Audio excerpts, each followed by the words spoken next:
कहते हैं सपने वो नहीं जो आप रात को सोते समय देखें, बट सपने वो हैं जो आपको सोने ना दें। जी हाँ, ऐसे ही सपने हम सभी अपने लिए देखते हैं और हमारी पूरी चाह भी होती है कि उन सपने को साकार करें, सच करें और अपने लिए कुछ बड़ा करें। नमस्कार, मैं दिव्यांशी आप सभी का स्वागत करती हूँ मिनिस्ट्री ऑफ करंट अफेयर्स पर डॉक्टर गौरव गर्ग। आज इस इंटरव्यू सेशन में हमारे साथ जुड़े हैं गौरव पांडे, जिन्होंने आईबीपीएस पीओ 2022 एग्जामिनेशन क्लियर किया है। वेलकम गौरव और बहुत ढेर सारी बधाई। Thank you ma'am, thank you, thanks a lot. So Gaurav, हम हमेशा बात करते हैं कि आपने इतना प्रेस्टिजियस एग्जामिनेशन क्लियर किया है और एक बहुत अलग सी अनुभूति होती है क्योंकि आप बहुत सारे हर्डल्स को तय करके आते हैं और आज आप जिस मुकाम पे हैं आपने इसकी कल्पना कई बार की होगी कि अगर पीओ बन गए, रिजल्ट मेरे फेवर में आ गया। आज वो कल्पना साक्षात्कार हुई है। किस तरीके की अनुभूति है? मैम बहुत बहुत बहुत अच्छा अनुभूति है, बहुत अच्छा फील हो रहा है। मैंने 1.5-2 सालों से, मतलब मैं 2 सालों से कंटिन्यूअसली लगा हुआ था इस चीज़ों में। बहुत सारा फेलियर देखना पड़ा, बहुत सारे एग्जाम्स में बार बार वो देखना पड़ता था, sorry we are informing you. बहुत दिनों के बाद आईपीएस में देखने मिला, we are glad to inform you that you have been selected in central bank. तो मैम बहुत अच्छा लगा, बहुत अच्छा फील है। गौरव, ये पूरी जर्नी प्रोसेस हम जानेंगे लेकिन मैं चाहती हूँ आप थोड़ा सा दर्शकों को अपने बारे में बताएं। Okay, yes ma'am. तो मेरा नाम है गौरव पांडे।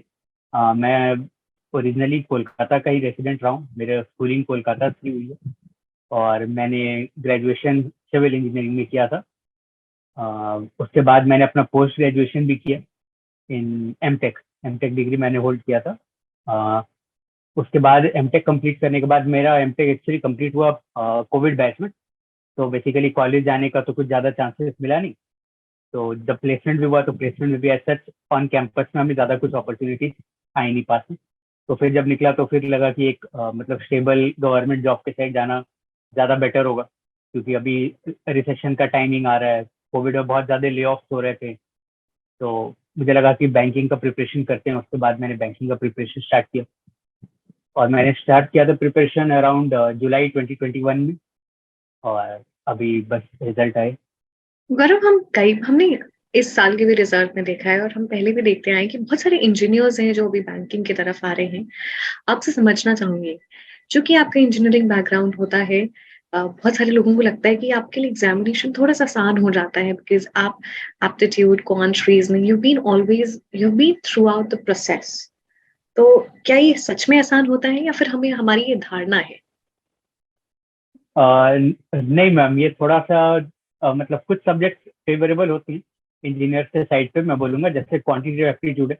तो वो तो हम लोग अपने कॉलेज में 3rd-4th ईयर में जो कैंपस इंटरव्यूज होते हैं उनके लिए भी हम लोग क्वांटिटेटिव एप्टीट्यूड पढ़ते ही है। और इंग्लिश भी हो सकता है, क्योंकि इंग्लिश में इंजीनियरिंग तो मेनली जो सिलेबस होते हैं या कॉलेज में जो टॉपिक्स पढ़ाए जाते हैं वो इंग्लिश में ही होते हैं। बट मैम रीजनिंग का थोड़ा सा प्रॉब्लम होता है हम इंजीनियर्स को, बिकॉज रीजनिंग के लिए तो जो लॉजिकल रीजनिंग थी उसका हम लोग का ज़्यादा प्रैक्टिस होता नहीं। हम लोग उसी में मतलब मैम आई थिंक ज़्यादा प्रॉब्लम होता है। और मैम वैसे अगर हम लोग देखें तो सभी के पास कुछ ना कुछ एक एक सब्जेक्ट का एडवांटेज है। अगर कोई आर्ट्स का स्टूडेंट है तो उसका इंग्लिश स्ट्रांग होगा, अगर कोई कॉमर्स का स्टूडेंट है तो उसके पास बैंकिंग अवेयरनेस का बहुत ज़्यादा नॉलेज है कंपेयर टू इंजीनियर से। तो मैम ये paper I think Fairlie distributed होता है सभी लोगों के लिए। सो यानी कि जो भी एग्जामिनेशन दे रहा है सबकी अपनी एक अलग स्ट्रेंथ है, अलग वीकनेस है, इसलिए कभी आप डिमोटिवेट ना हो कि there are lakhs of engineers who are giving the examination. Yes ma'am, exactly. आप ये मत सोचो कि इंजीनियर, तो आप अपने स्ट्रेंथ पे फोकस करो, लाइक आपका क्या स्ट्रेंथ है और आप उस स्ट्रेंथ को कैसे कैपिटलाइज कर सकते हो एग्जाम में अपने कॉम्पिटिटर्स को बीट करने के लिए। जो बल्क होता है, जो रिजल्ट होता है वो भी ज्यादा कन्वर्ट होता है, बट ये सभी के लिए इम्पोर्टेंट सीख है कि it doesn't matter. Yes ma'am, exactly ma'am. और मैम एक और ये भी रीजन होता है कि जब हम इंजीनियरिंग करते हैं तो हमारा दिमाग खुल जाता है। मतलब इंजीनियरिंग में हमें बहुत सारे ऑप्शंस मिलते हैं, लाइक अगर हम कॉलेज के टाइम पे भी देखें 3rd ईयर 4th ईयर में हमें बहुत सारे ऑप्शनल सब्जेक्ट चूज करने मिलता है। तो मतलब वो हमारे ऊपर पूरा पूरा रहता है कि हमारा इंटरेस्ट किस चीज़ में जा रहा है। तो लाइक मेरे को लगता है अदर कोर्सेज का तो मैं मतलब आइडिया नहीं दे पाऊंगा, बट इंजीनियरिंग में वो एक अम्ब्रेला टाइप का कोर्सेज होता है। तो मतलब बहुत सारे ऑप्शन आगे जाकर के ओपन अप हो जाते हैं हमारे लिए। गौरव, थोड़ा सा और समझना चाहूंगी, जो भी इंजीनियर्स हैं जिनको तैयारी करनी है, बहुत सारे डिलेमास भी होते हैं कि कैसे शुरुआत करें, क्योंकि बहुत सारी चीजें उनके लिए नहीं होती हैं। How to prepare a road map, क्योंकि हम बात तो करते हैं कि रोड मैप बनाओ, उस पे अमल करो, बट एग्जामिनेशन को अप्रोच करते हुए, समझते हुए road map banana, it is an art. Yes ma'am, exactly exactly. Ma'am इसमें मेरे को लगता है कि कोई मतलब मैम हर जो स्टूडेंट एग्जाम क्लियर कर रहे हैं सभी का अलग अलग स्ट्रैटेजी है। तो मैम आप किसी और का स्ट्रैटेजी फॉलो ना करके आप अपना खुद का स्ट्रैटेजी अगर बनाओगे तो वो लॉन्ग रन में ज्यादा काम आती है। मतलब आप सीखते हो अपनी गलतियों से। मतलब अगर कोई और गलती करके आपको बता दे कि देखो मैंने ये गलती की है, तुम ये गलती मत करो, तो मैम वो एक हद तक ही काम आता है। मतलब बहुत ज्यादा आप उसको कैपिटलाइज नहीं कर पाओगे, बट आप ज्यादा सीखोगे जब आप खुद वो गलती करोगे, और मतलब उस गलती से आप मतलब सीख सकते हो। तो मैम आई थिंक वो जो मिस्टेक्स और मिस्टेक्स को फिर ठीक कैसे करना है वो आप खुद सोचो, अपना खुद से दिमाग लगाओ, तो वो चीज ज्यादा इफेक्टिव काम आती है एग्जाम में। सो गौरव, आपने कहा कि आप अपनी ही गलतियों से सीखते हैं। आपने कितनी गलतियां की इन 2 सालों में, क्या सीखा, और उन गलतियों के बारे में बताएं, क्योंकि शायद वो गलती किसी के लिए सीख हो सकती है। मैम मैंने जब प्रिपरेशन स्टार्ट किया था जुलाई में, तो उस टाइम मुझे लगता था मैं खुद को बहुत ओवर एस्टिमेट कर रहा था। मुझे लगा मैं तो इंजीनियर हूँ, तो बैंक पीओ के एग्जाम्स तो मतलब हो जाएंगे कोई ऐसा, मतलब मेरे को लगा हो जाएगा बहुत इजी। बट जब फिर एग्जाम देना स्टार्ट किया तो मतलब बहुत सारे एग्जाम्स में देखा किसी में प्रीलिम 0.25 से रह जा रहा है, किसी में 0.50 से रह जा रहा है।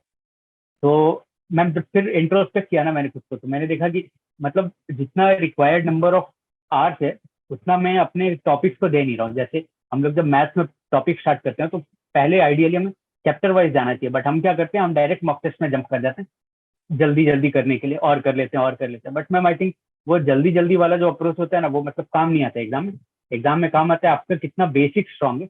बिकॉज अगर बेसिक ही आपका मजबूत नहीं है तो आप उसके ऊपर मतलब बिल्डिंग कैसे खड़ा करोगे? आपको तो एक फाउंडेशन स्ट्रांग चाहिए ना। तो पहले I think ma'am chapter wise करके हमें अपना कोर्स पूरा कंप्लीट करना चाहिए। उसमें थोड़ा टाइम लगता है, 3-4 मंथ का टाइम लगता है, बट वो वर्थ इट होता है। आप एक बार 3-4 मंथ दो, उसके बाद आपका एक साथ बहुत सारे एग्जाम्स निकलना स्टार्ट हो जाते हैं। और मैम यहाँ पे एक और बात थी, मैम मैंने एक कोट पढ़ा था, आई थिंक मैक्सवेल का कोट था वो, I don't remember the name. उसमें मैम लिखा था fail early fail often but often fail forward. तो मतलब मैम वो काफी अच्छा लगा मुझे कि जल्द अगर मुझे कुछ काम करने है तो मैं उसमें फेल हो जाता हूँ, जितना जल्दी फेल होऊंगा उतना जल्दी उठूंगा।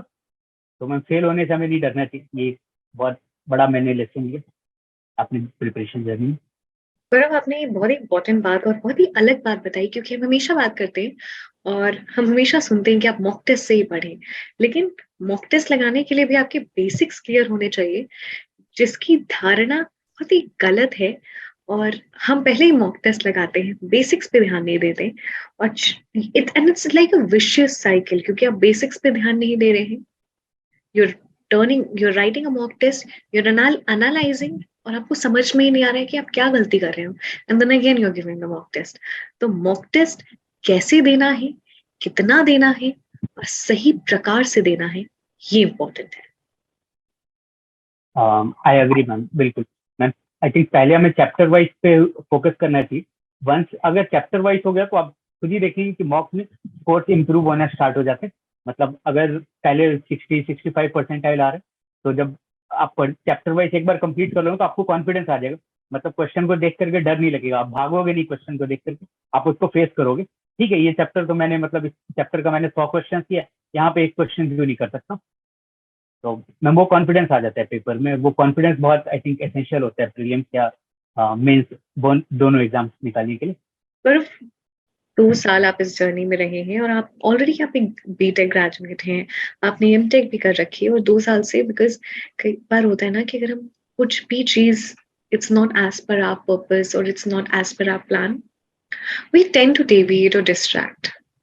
आपको भी लगा कि let's get into a job, because also when you are an engineer, society की जो expectations होती हैं वो बहुत high हो जाती हैं, and it's very difficult for you also to keep pace with that expectation. Yes ma'am, I agree. But ma'am fortunately मेरे पास एक जॉब था। तो मैं जब एग्जाम के लिए प्रिपेयर कर रहा था तो ऑलरेडी मैं एक जगह पे मतलब वर्क कर रहा था। तो जब मैं वहाँ पे वर्क कर रहा था तो एक्सेस मेरे ऊपर सोसाइटी का वो प्रेशर नहीं था कि आप मतलब काम नहीं कर रहे हो, या फिर वो अनएम्प्लॉयड का जो टैग होता है वो मेरे ऊपर फॉर्चुनेटली नहीं है। बट उसके साथ एक अलग चैलेंजेस है, क्योंकि जब मैं वर्क कर रहा था तो जिस टाइम मैं ऑफिस में काम कर रहा था उस टाइम मेरे जो कॉम्पिटिटर्स थे वो लोग मॉक्स दे रहे हैं, वो लोग टीचर्स से क्लासेस कर रहे हैं। तो मैम एक साइड से मेरा बैक ऑफ द माइंड में ये बात रहता था कि अब चलो मैं एटलीस्ट अनएम्प्लॉयड तो नहीं हूँ, मेरे को कोई अनएम्प्लॉयड नहीं बोलेगा सोसाइटी में, मतलब थोड़ा बहुत रेस्पेक्ट था पहले भी। बट चाहिए था कि मतलब लाइफ में एक अच्छा पोस्ट पे जाए, कोई हमें देखे तो थोड़ा रेस्पेक्ट से देखे, एक परमानेंट जॉब हो जाए ताकि मतलब अपना या अपने फैमिली का टेक केयर कर सके। मैम ये बात भी था। बट मैम उसका एक जो मैंने चैलेंजेस बताया, मतलब एक वर्किंग कैंडिडेट का अलग चैलेंजेस होता है। लाइक आप बहुत ज्यादा टाइम नहीं डेडिकेट कर सकते, तो आपको मतलब क्वालिटी पे फोकस करना पड़ेगा। आप ऑफिस जाने के पहले और ऑफिस आने के बाद ही पढ़ सकते हो, ऑफिस में तो आप कुछ पढ़ नहीं पाओगे। तो मैम उसको थोड़ा मैनेज करना डिफिकल्ट होता है। बट आई थिंक अगर मोटिवेशन है तो आप कर सकते हो। मैनेज करना डिफिकल्ट है, लेकिन अगर आपका मोटिवेशन है तो आप पहाड़ पे चढ़ सकते हो। लोगों ने तो एवरेस्ट भी फतेह किया है, इसलिए ये तो बस एक एग्जामिनेशन है। Determination yes. Will lead you to the success. हाँ यस बिल्कुल right. Gaurav, Gaurav study IQ, Gaurav sir का कितना अहम रोल रहा है इस पूरी जर्नी में? Yes ma'am. मैम गौरव सर का बहुत अहम रोल रहा है। मैंने गौरव सर का कोर्स भी जब प्रिपरेशन स्टार्ट किया था तो मुझे ज़्यादा आइडिया नहीं था कि मतलब कौन से टीचर का कोर्स मुझे लेना है, कहाँ से पढ़ना है। तो मैंने गौरव गर्ग सर का यूट्यूब पे कुछ वीडियोस उस टाइम उनके आते थे, 18-19 के वो वीडियोस थे, मतलब 1-2 साल पुराने वीडियोस थे। बट मैंने देखा उसमें मतलब वो जो भी टॉपिक पढ़ाते थे ना बहुत कम्प्रीहेंसिव वे में उसको कवर अप करते थे पूरा। मतलब अगर वो सिर्फ एक G20 मीटिंग सपोज करें अगर हम, कि G20 मीट कहाँ पे हुआ है तो वो उस शहर का नाम, उस शहर का और अगला क्या क्या न्यूज है, G20 का कितना मीटिंग है, कौन सा एडिशन है, कौन कौन से कंट्री है, मतलब वो बहुत होलिस्टिक कवरेज करते हैं। तो मुझे लगा कि ठीक है, अगर मैं इनको कवर अप करता हूँ तो अगर मैं टॉपिक थोड़ा कम भी रखूंगा बट एग्जाम में मैं थोड़ा मतलब एक्यूरेसी पे ज्यादा फोकस करूंगा, मैं कॉन्फिडेंस के साथ क्वेश्चन अटेम्प्ट करता हूँ। और मैम जीए में तो जैसा हम जानते हैं जीए सभी के लिए बहुत बड़ा चैलेंज है आज के डेट में। मतलब there is no end for the GA. तो आप कितना पढ़ोगे जीए, और पढ़ भी लोगे तो उसको आप रिटेन नहीं कर पाओगे, रिवाइज ही नहीं कर पाओगे। अगर रिवाइज नहीं कर पा रहे हो तो फिर वो सारा पढ़ा हुआ बेकार हो गया। तो मैंने सोचा कि इतना ज्यादा पढ़ने से अच्छा है आप कम पढ़ो बट उसी को आप 3 बार रिवाइज कर लो। बिकॉज हम जब पहली बार पढ़ते हैं तो टाइम ज्यादा लगता है, सेकंड टाइम थोड़ा और टाइम कम होता है, थर्ड टाइम टाइम थोड़ा और कम होता जाता है। तो जैसे जैसे टाइम हमारा कम होता जाएगा, और एग्जाम में क्या होता है, एग्जाम में अगर वो क्वेश्चन क्लिक कर गया तो हम बहुत कॉन्फिडेंटली क्लिक मतलब एग्जाम में उसको मार्क करते हैं। और हमें तो पूरे 40 में 40 चाहिए नहीं पेपर क्वालिफाई करने के लिए। इस बार का आई थिंक कट ऑफ 4.50 था, उसमें मेरा 18 आ गया। तो मैं कंपटीशन से मतलब बहुत आगे निकल चुका था ऑलरेडी। बस मुझे थोड़ा सा लीड चाहिए था बाकी अपने कंपटीशन से, 3-4 मार्क्स का। तो मैम इसके लिए मैंने गौरव सर का कोर्सेज लिया। मैंने उनका जब प्रिपरेशन कर रहा था तो मैंने उनका लास्ट 3 मंथ्स का डेली वाला करंट अफेयर्स देखा, और लास्ट 6 मंथ्स का बेस्ट 300 क्वेश्चन मैंने सॉल्व की। और उसके साथ ही मैम मैंने बैंकिंग अवेयरनेस का जो सर का वीडियोस आता है, हर मंथ में जो 2 वीडियोस आता है वो देखा। उसमें सर आरबीआई का सर्कुलर्स भी कवर अप कर देते हैं, तो वो बहुत हेल्पफुल होता है। और मतलब हमें लगता है कि ठीक है बाकी कोई टीचर तो आरबीआई का सर्कुलर नहीं पढ़ा रहा है, हम तो आरबीआई सर्कुलर भी पढ़ के जा रहे हैं, तो हम तो बाकी लोगों से एक क्वेश्चन तो ज्यादा कर ही देंगे एग्जाम में, ये कॉन्फिडेंस आ जाता है। Gaurav, we are very proud, Gaurav sir is very proud कि आपने इस अचीवमेंट को हासिल किया है। थोड़ा सा अपना इंटरव्यू एक्सपीरियंस बताएं, क्योंकि हम जानना चाहते हैं एक्चुअल इंटरव्यू में क्या होता है, कैसे क्वेश्चंस पूछे जाते हैं और आपने कैसे टैकल किया। Yes ma'am. तो मैम जब मेरा मेंस का रिजल्ट आ गया, पहले तो हमें मेंस के रिजल्ट को लेकर के बहुत एंजाइटी होता है होगा कि नहीं होगा। बट जब मेंस का रिजल्ट है उसके बाद इंटरव्यू में आई थिंक 20 to 25 डेज का गैप था। तो उस टाइम स्टडी आईक्यू पे कुछ ऑफर भी चल रहा था। तो मैंने जो गौरव सर का बैंकिंग अवेयरनेस का स्टैटिक वाला जो कोर्स है वो मैंने परचेज किया। और उस टाइम भी एक्चुअली मतलब हम जब प्रिपरेशन करते हैं ना तो कुछ आइडिया तो हो जाता है बेसल नॉर्म्स क्या चीज़ है, बाकी रेपो रेट क्या चीज़ है। बट मैम आई थिंक एक खुद समझना और एक मतलब दूसरे किसी और को एक्सप्लेन करने के लिए ना थोड़ा ज्यादा लेवल ऑफ कॉन्फिडेंस ही होता है। मतलब मैं तो खुद समझ रहा हूँ कि बेसल रेट क्या है, बट इतना कॉन्फिडेंस उस टाइम मेरे में नहीं था कि मैं किसी और को भी समझा सकूं कि बेसल रेट क्या होता है। तो मैंने उसके लिए कोर्स लिया, फिर वहां से कोर्सेज से मतलब मैं ऑफिस जाने के टाइम ही डेली मतलब मोबाइल में प्ले करके वीडियो देखता देखता चला जाता था। और सर जो पीडीएफ देते हैं ऑफिस में जाकर के उसका प्रिंट आउट ले लिया करता था। फिर उसी पे जो इंपॉर्टेंट लगते थे उन्हें अंडरलाइन करके मार्क कर लिया करता था। ऐसे कर करके मैंने लास्ट के 20 डेज में उनका जितना बैंकिंग अवेयरनेस का कोर्स था सारा कंप्लीट कर लिया। तो मैम कर लेने से कॉन्फिडेंस आ गया कि ठीक है, मैं अभी बाकी लोगों से तो मुझे ज्यादा नॉलेज है, तो मैं अपने कंपटीशन को तो बीट कर पाऊंगा। 1:3 इंटरव्यू में रेशियो होता है, तो 3 लोगों में तो 2 लोगों को तो मैं बीट कर ही दूंगा, मतलब इतना मेरे पास नॉलेज तो भी हो गया। तो मैम उनका जो बैंकिंग अवेयरनेस का स्टैटिक कोर्स है वो बहुत ज्यादा हेल्पफुल रहा है इंटरव्यू में, और मैं मुझे इंटरव्यू में भी बहुत अच्छे मार्क्स मिले। इंटरव्यू में ऐसा कोई instance which you will always remember? Okay, yes ma'am. तो मैम एक्चुअली जब मैं इंटरव्यू देने पहुंचा तो मैं उस दिन बहुत एक्साइटेड था, और 13th को आई थिंक मेरा इंटरव्यू था कोलकाता में। तो मतलब एक्साइटमेंट में होता है, हम हमेशा आगे आगे रहते हैं, ठीक है जल्दी इंटरव्यू देंगे, पहले इंटरव्यू। बट जब मैं पहुंचा तो मतलब पैनल में हमें एक मतलब सीक्वेंस बताया गया कि इस सीक्वेंस में आपको इंटरव्यू में जाना है।